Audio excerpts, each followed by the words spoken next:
Connie Spence, she, her pronouns. Vegan since 2010. Connie began her activism by shining giant spotlight messages on buildings to expose the truth about animal exploitation and the food system.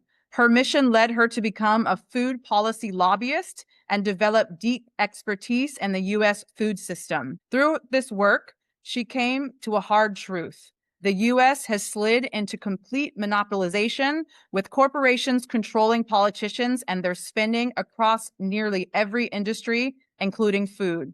She believes the food system has always been a cornerstone of white supremacy, existing to preserve the power and wealth of white landowners, particularly cattle ranchers, while systematically excluding Black, brown, and Indigenous communities. She does not believe meaningful federal reform is possible from within, and that the system must be gutted and rebuilt from the ground up. While Connie has stepped away from federal lobbying, she continues to believe that city, county, and state governments hold the potential for food system change and building Black, brown, and Indigenous communities' economic power and wealth. Woo! Welcome, Connie. You said it, not me. That's your bio. So thank you so much for being here. Thank you. It's good to see you. So yeah, I would just like to start a little bit on a personal note, just to get us to the point where we are now. We won't start from the very, very beginning. We'll start where you have a notorious reputation across Los Angeles as vegan Batgirl. You were a fierce social advocate for collective liberation. And now I would love for you to talk about the point where you're just starting to realize that you needed to be more strategic with your activism. Why did you not stay on the streets doing street activism? Yeah, I mean, I think the genesis of like even vegan Batgirl was trying to get as many eyeballs as possible on those giant messages, right? So like when you're on the street with your sign, I think it's great for solidarity and whoever's at street level who can read your sign. But the reality is that when I was doing street activism with signs, whether it was for veganism or for human rights, it felt like more of a solidarity item than it did like reaching as many people as possible. And so the vegan Batman light was like, how do I get 100 or 1,000 people who can see this one message? Now, the reality is 1,000 people enough? Because what is that action that they do after? Maybe they try veganism out, or maybe they turn vegan, but what happens next? And I think that I was calculating how many vegans meant how many animals were being saved. And that was the mantra or call to action of every vegan nonprofit that existed for the last, 50 years. And everyone was like, you can save 100 to 200 animals. And I think it was right around then that my personal career had taken me into the data world, data software. And while I'm not like a data analyst, I do have to go under the hood of data a lot. And so I was like trying to figure out like how many animals are we really saving? And it just uncovered a huge amount of like half-truths, if not lies, that really this system operates off of supply and demand, and it doesn't. It operates off of how much they want to produce and how much money they want to make. And it has a bunch of backup plans that uses our taxes to fulfill their goals no matter what. So their growth goals are always happening. And so at that point, it was like, how could I even put that type of messaging on a Batman light, and how can I really change this? So I started down the path of educating people on the food system is rigged, supply and demand doesn't exist. And I kid you not, back then, I don't know if you remember, like I was one of the most hated people online because people were like, stop saying that, you're ruining the vegan movement. That's not true. How am I supposed to make someone go vegan? And I'm like, I'm not trying to ruin the movement. I'm literally trying to get us on a path to where we actually save animals. So that was the first step. Like there was so much friction from the vegan movement that I almost felt like I don't even want to do this stuff anymore. Like telling the truth to them was worse than telling the truth to meat eaters.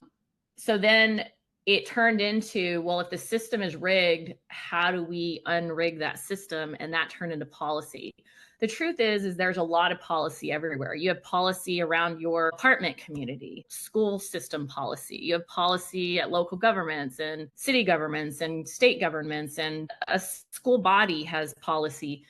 I wanted to go to the largest place that had the most tentacles in the food system, and it was the federal government.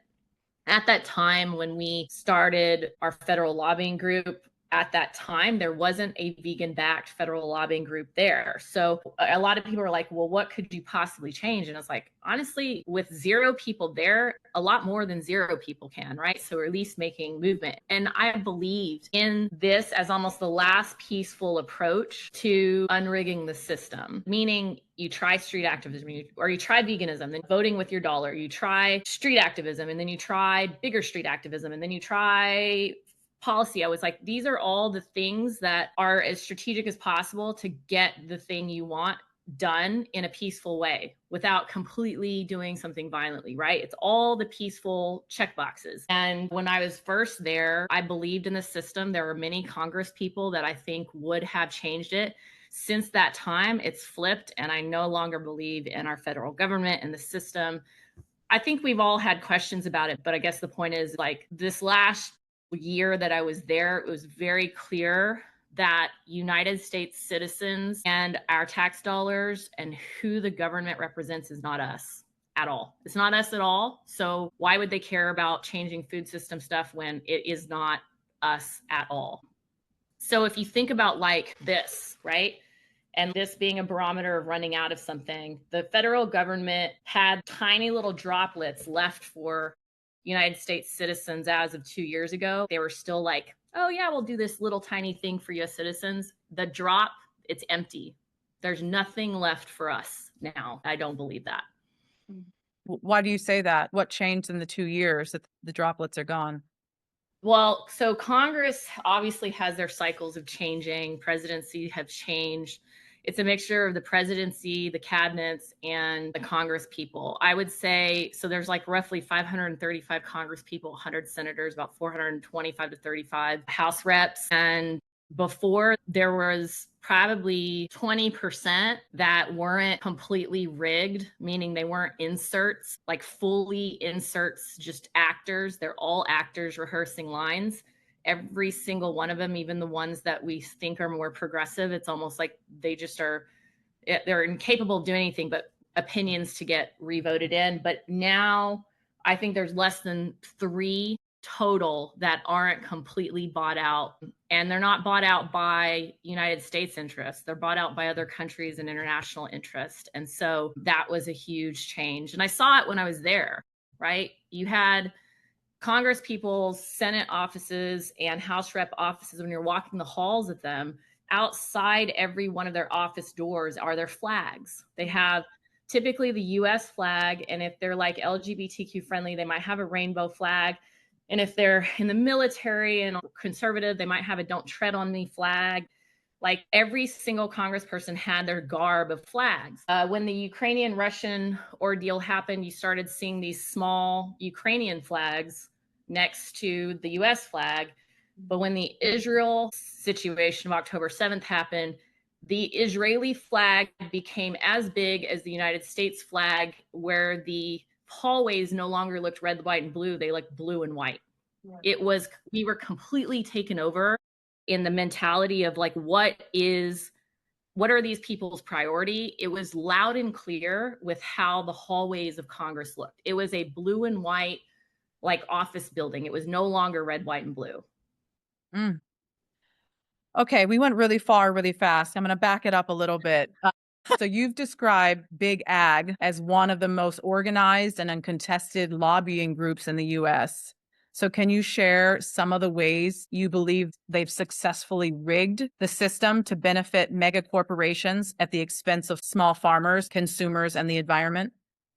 Yeah, so this probably starts off with the conception of the United States. Farmers fled Britain because farmers were seen as peasants. And so you have like a king and queen, and then you have regular people doing whatever jobs they have, and farmers were seen as equal or unequal as, you know, a peasant. And so the farmers that came to the United States when they created the Constitution, or any legal document, or like a document that said this is how the United States will operate before it, those were agrarianist. Agrarianists are land and farm owners that believe that the hierarchy of a society is that farmers and landowners are at the top.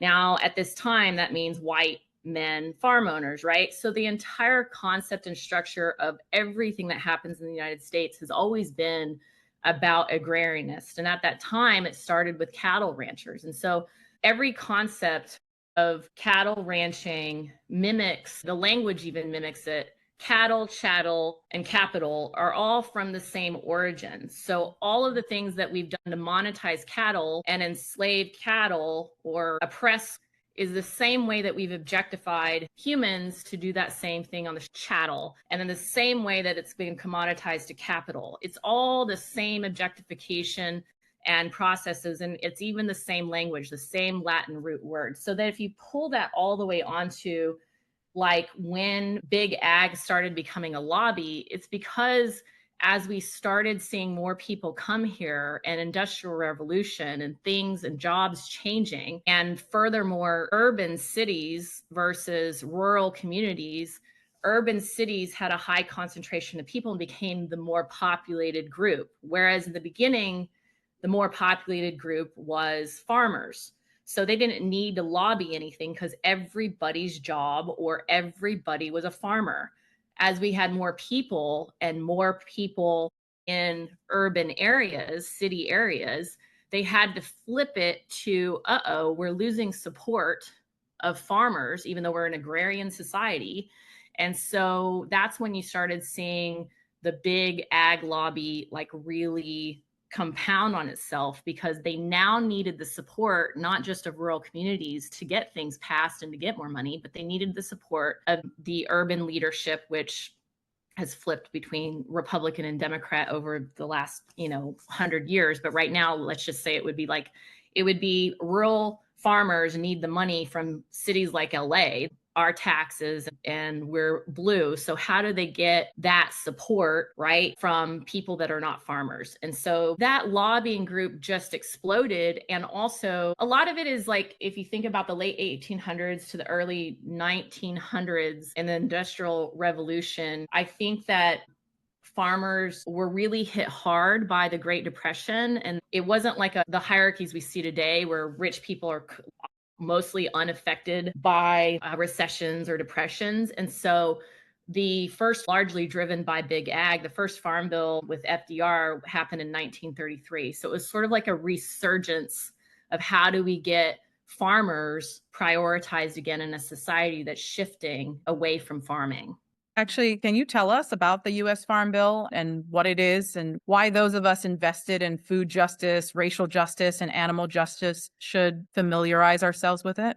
Sure. It used to be one of the most important food system bills in the world, specifically in the United States, but whatever we do is then replicated across the world. So in 1933, it was called the Agriculture Act. FDR, as you know, formatted a bunch of different things, trying to reinvigorate society after going through Great Depression stuff. And then there was also Dust Bowl stuff happening in the 30s, Dust Bowl caused by sloppy farming practices, by the way. And so the first farm bill was designed to basically all those farmers that had a bunch of crops or had a bunch of meat from the animals that they killed.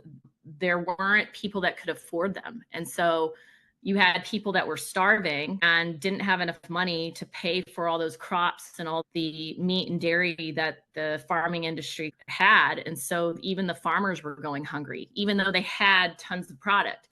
And so the first farm bill was basically designed to make sure that you were connecting the people that were hungry with the people that had excess food. And it sort of started that bailout process. And yeah, I think short term it worked, but then it became something more long term. And so the farm bill was typically renegotiated every 4 to 5 years. And all it is taking our taxes to subsidize and basically pay for the majority of the overhead cost of food. It was supposed to be more equitable across crops and meat and dairy.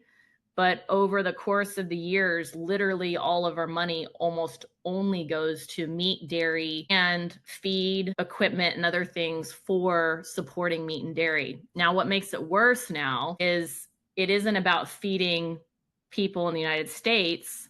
It's actually our taxes building up these mega corporations to be globalist food distributors. And so they use our land and resources, our taxes, to make their product cheap, and then they just sell it to China or sell it to Argentina or sell it to European countries And so it's a food bill that isn't even feeding us. It's just making these mega food corporations wealthier, many of which, by the way, aren't even US born, meaning they're globalist food companies that have come here specifically because they know that they can use our resources and system, right?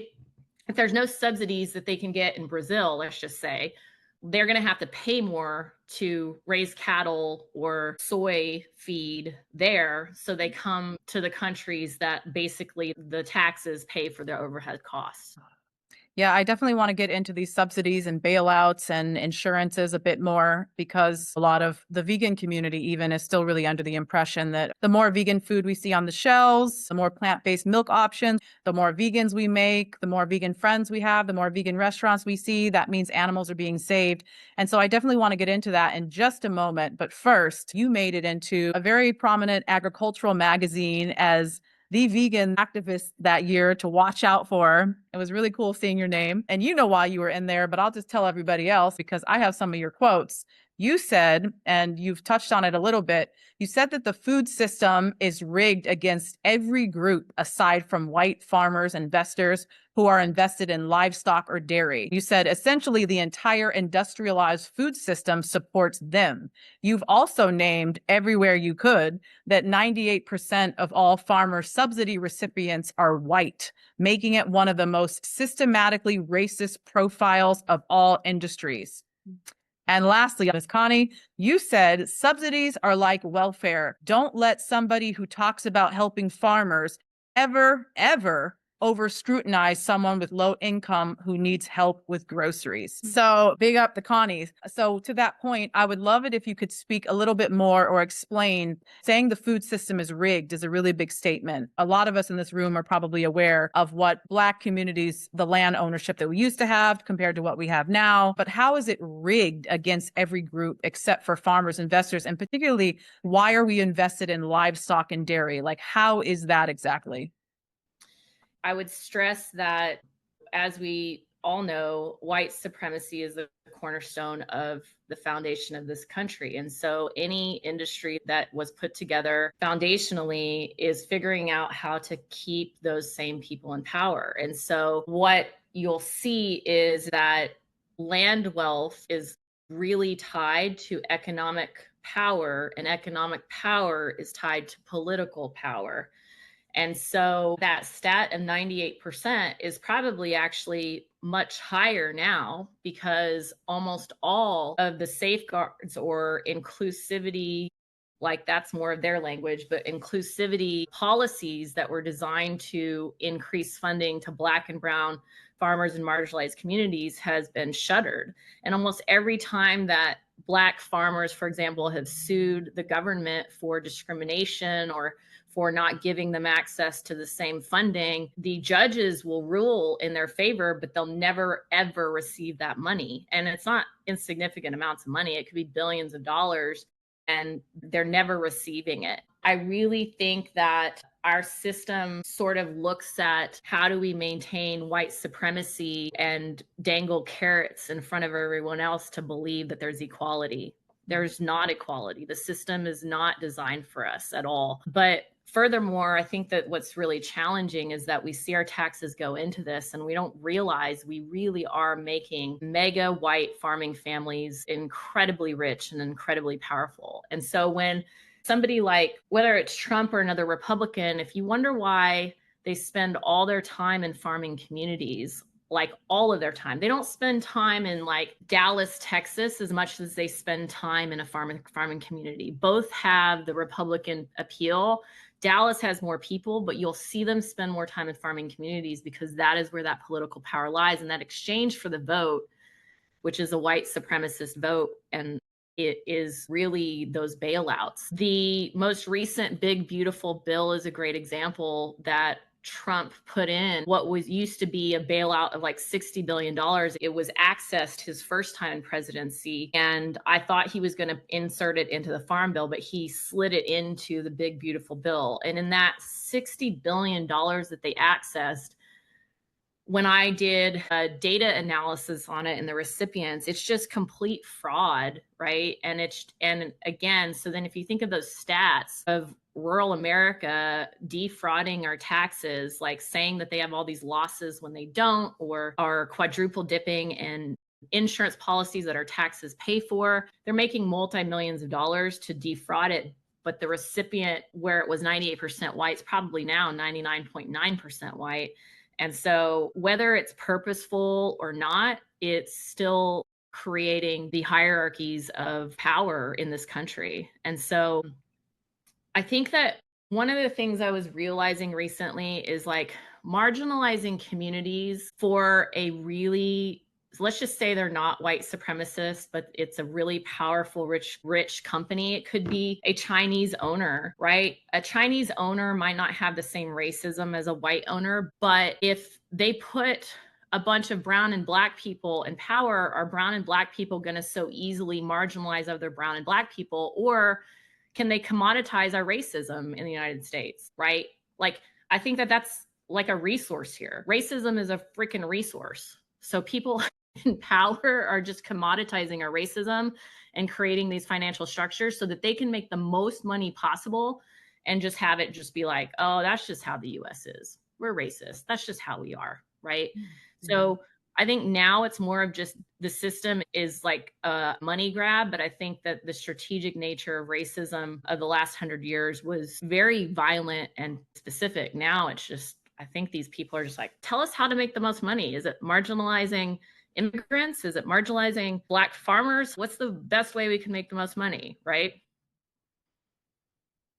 Oh, thank you for that. That was a big question I asked, and I really appreciate all the context. I want to rewind a little bit into something that you were just talking about. Actually, you normally name it cowboy welfare. I don't know that you still use that term. And so you were speaking, I think you said quadruple dipping to the funds. Can you explain that process a little bit? Because that's largely unknown as to how exactly they're scheming the system this way, getting billions of dollars, how the rural white farmers are on the biggest welfare system that there is. And they're not only on it, but they're scheming it.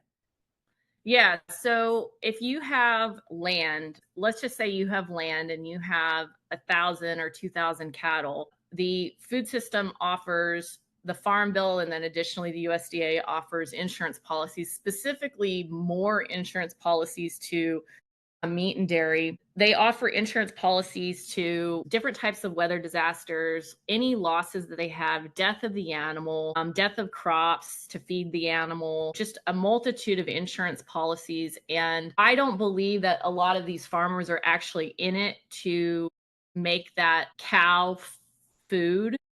But instead, like with all of the climate change stuff, I think they're gaming climate change. And they know that in Texas in 120-degree summers, that a lot of these animals aren't going to survive. And so what they're doing is a lot of them are gaming the system by getting multiple insurance policies on the same piece of land or on the same animal and submitting all of them. So then let's just say the value of one cattle is $800 or something. If they're multiplying that times the 4 or 5 insurance policies, they're making 5 times that $800. And those amounts for those insurance companies oftentimes come from our taxes. So the reality is like they're just multiplying how much they make, and there's no oversight team. If it was black farmers or brown farmers gaming the system, there'd be an oversight team this fast. They would make sure that that fraud didn't happen, but it's by design. And so it absolutely is welfare for white cowboys. What's crazy is those things never make the headlines. So again, of that 60 billion bailout, there was found to be, and this a government organization said that over 50% was fraudulent. In my data, I believe it's over 70. So calculate 70% of 60 billion defrauded from farmers. You never saw a headline about that. But then the moment that a black mom who doubled her welfare payout somehow, because maybe it was fraud, maybe it wasn't, whatever, but she got an extra $1,000 or something really like small on the grand scheme of the millions that are being defrauded, or billions, that makes headlines every single time, and it's over scrutinized every single time. Or when Brett Favre, the famous ex-football player, defrauds SNAP programs, it's a headline, but it's just like, so the welfare for cowboys is very real. right? Farm subsidies are welfare. The over scrutiny is very real. Farmers in the United States are not farming, besides a very small farmer, they're not farming in the way that you think. They're literally farming to make a lot of money through the way the subsidies and bailouts work. So if they're successful, they've utilized the system in the way that it was designed to reward them. Mm-hmm.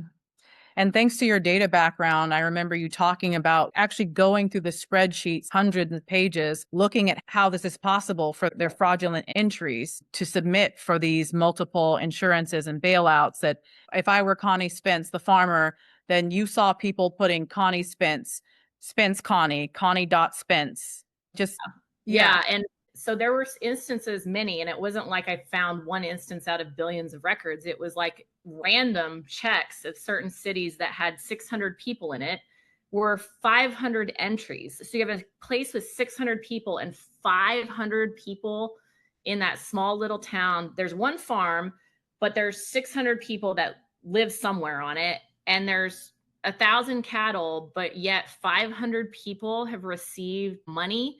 And then you start seeing this connection of the names, to your point, being the same. It is legal that you can pay out your family members up to cousins a dollar amount for losses of working on the farm. But once you start multiplying that times their inaccurate names, right? And now it's wild. And again, nobody has any oversight on it. So they do it, right? Like one little small farm is making $2 to $3 million a year on bailouts. And this is just from what I see through that transparent data. There's probably tons of other avenues of making a ton of money too. Mm-hmm. Yeah, definitely no scrutinizing, no oversight. I think I learned that, for example, when you're claiming your spouse or your children on the farm, oh, they work here too, the spouse can get $900,000. And the only requirement is that they visit the farm once a month. And your wife actually lives in Manhattan somewhere in a sky rise, and you just go to the farm, you pretend you go to the farm once a month. That's another $900,000 per person. So I just want the whole room to understand that we're not talking about scheming $1,000 on the snap. We're not talking about like what gets scrutinized that you were naming, the people who weren't supposed to buy a cell phone with their snap, but they needed a new cell phone. And so that's what we talk about all day long. But here we have millions upon millions of dollars coming out for the cattle ranchers, the dairy farmers. And on top of that, their whole messaging for the rest of the world is that we believe in small farmers. We love our family farmers, and they're just buying them out and putting them out. The John Wayne cowboy like glamorization, right? Of yeah, let's just say, okay, so someone got a new cell phone. How many cell phones, travel trips, big dually trucks, those dualies with the two wheels on each side that cost like $75,000 to $100,000, and they might have like 10 of them on the farm? How many of those did cowboys buy with their fraudulent money? You know what I mean? Like a cell phone is a drop in the bucket compared to the amount. How many cigars and alcohol and high shelf whiskey did those cowboys buy with the money they defrauded, right? It's wild how we just sort of like sweep that under the rug. And that $900,000, by the way, you can do up to $900,000 for like 20 family members legally. But let's just be clear. Let's just say that money actually backed into work. Whose work is it? Immigrants, probably. Mm-hmm. If the 900,000 actually backed into working hours, it wouldn't be the family members who not even lived in the same city. It would be their low paid, undocumented, likely workers that are supporting that $900,000 habit. Mm-hmm. Oh, there's so much. I wish I had more time with you. But I want to shift a little bit and just talk one moment about your time in DC, because now you're back in Los Angeles with me. But for a long time, you were away and you were trying to do the damn thing and trying to be the superhero that I know you are, but just realized this isn't your path. But I do want to know if you can tell us all what surprised you most about the racial dynamics in Washington, DC when you were lobbying for food system reform. Like, how do these dynamics reflect the systemic racism embedded in the policies themselves? Like what, I know you've spoken about it, what dynamics, like from when you're walking up on that first day? So before I moved there, I went on a few trips, and I had originally, because a lot of these food policies sit with trying to get Republican Congress people, whether they're House reps or senators, on board with you, like to pass legislation. These Congress people aren't writing the legislation, by the way. A lot of people don't know that. It's lobbyists that write the legislation and then pitch it to the Congress people to sponsor. And then once that one congressperson sponsors it, the lobbyist and that congressperson are trying to get other people to also pile on and say, yeah, this is a good legislation to pass. And it needs the majority of whether it's the Senate or it's House reps to do so. And so when we first started Agriculture Fairness Alliance, we had lobbyists that lived in DC, and they were white males. And that strategically was like, I mean, they're speaking to those types of people. So if we need this type of stuff, and so to be clear, the first legislation we put out was to get more access to brown and black and indigenous farmers and women. It was basically legislation to increase payments to drive marginalized farmers to have better access to funding that what didn't exist in the system. And so, the white lobbyist was sort of a strategic thing, to be honest. And then when I went there, it like super hit me in the face that the Republican offices, it was just like white men walking in and out of those doors nonstop.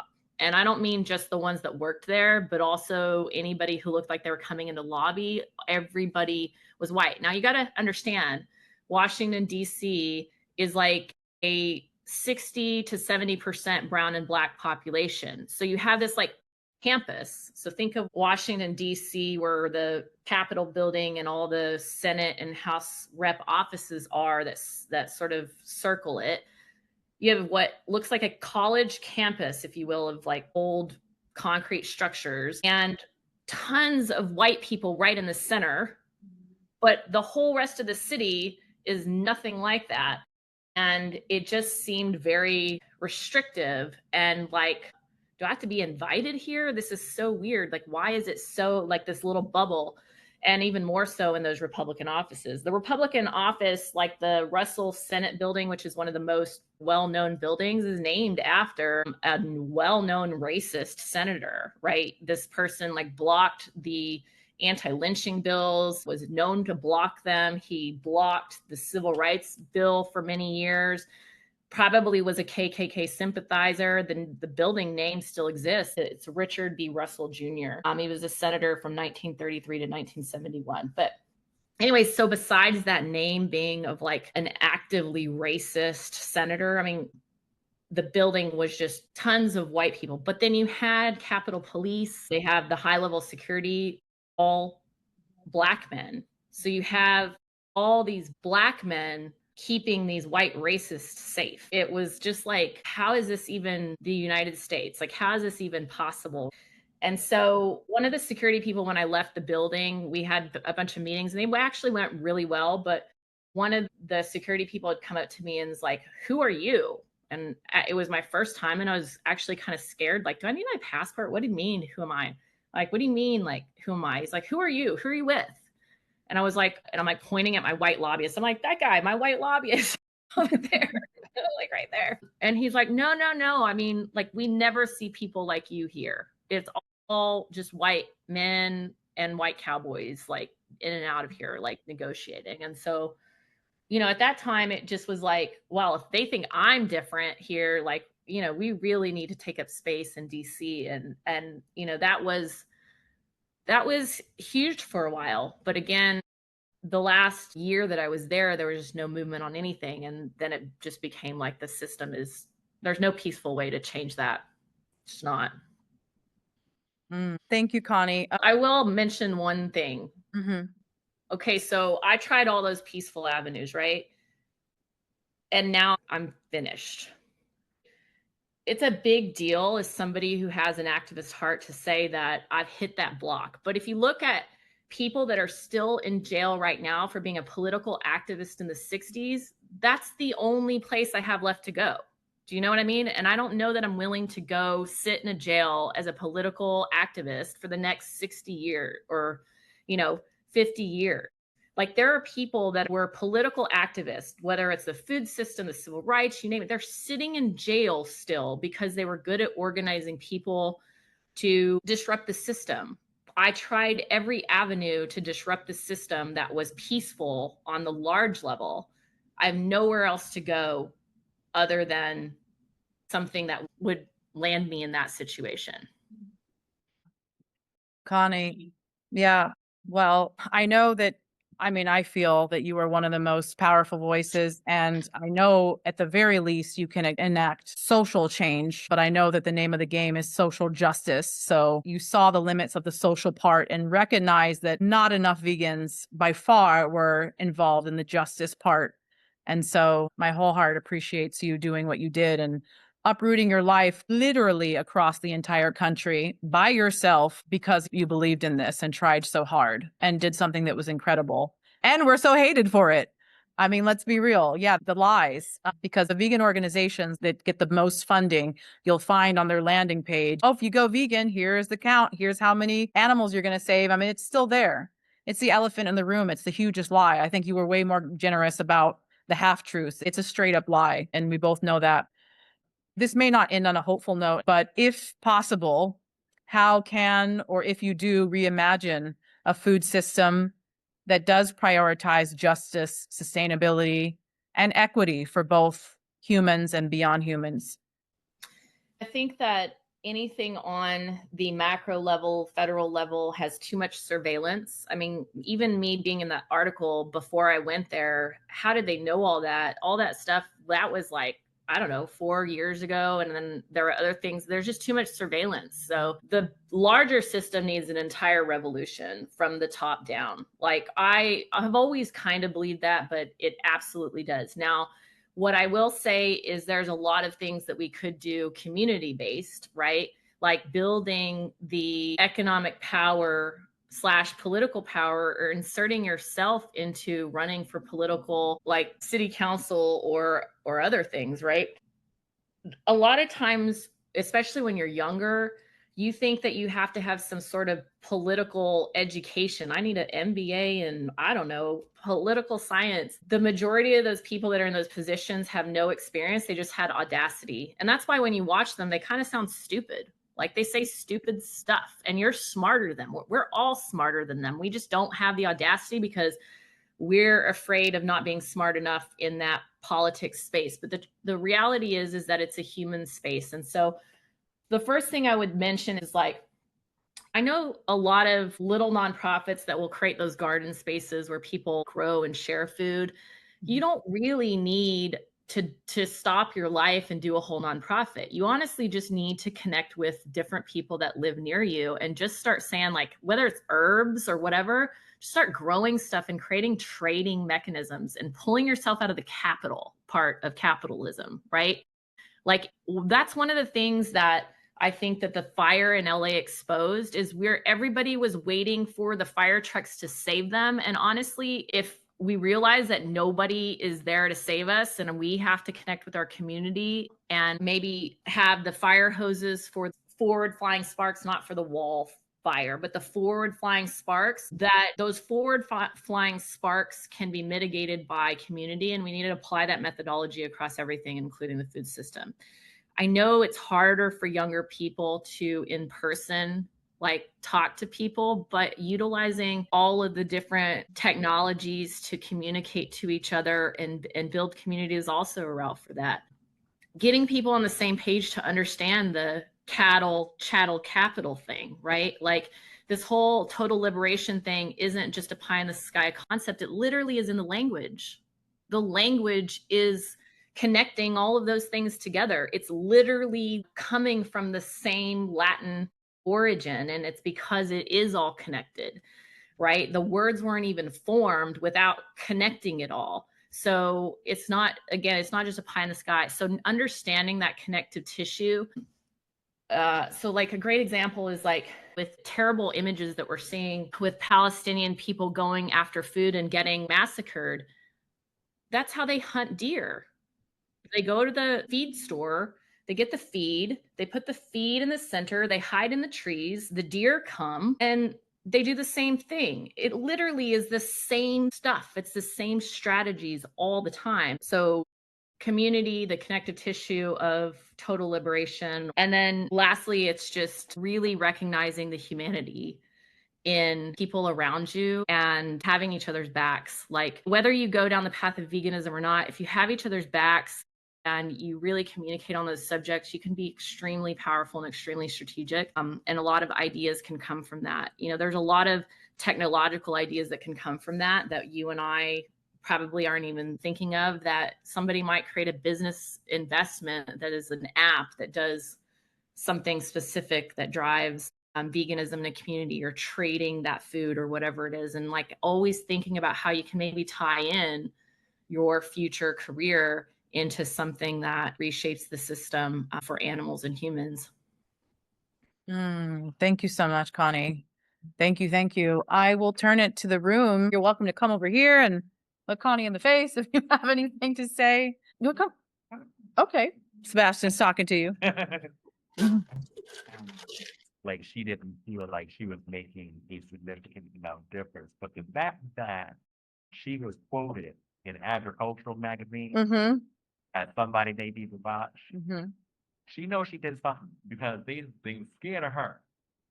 They wasn't scared of that thing, but she had them. Did you hear Sebastian? I He's giving you all your flowers. Oh, Yeah, he's giving you all your flowers. I appreciate that. I will say that if the vegan movement wasn't also prioritizing white male voices, that my lobbying group would have grown and multiplied faster. And my goal was to start what was almost like a fraternity of vegan would-be lobbyists.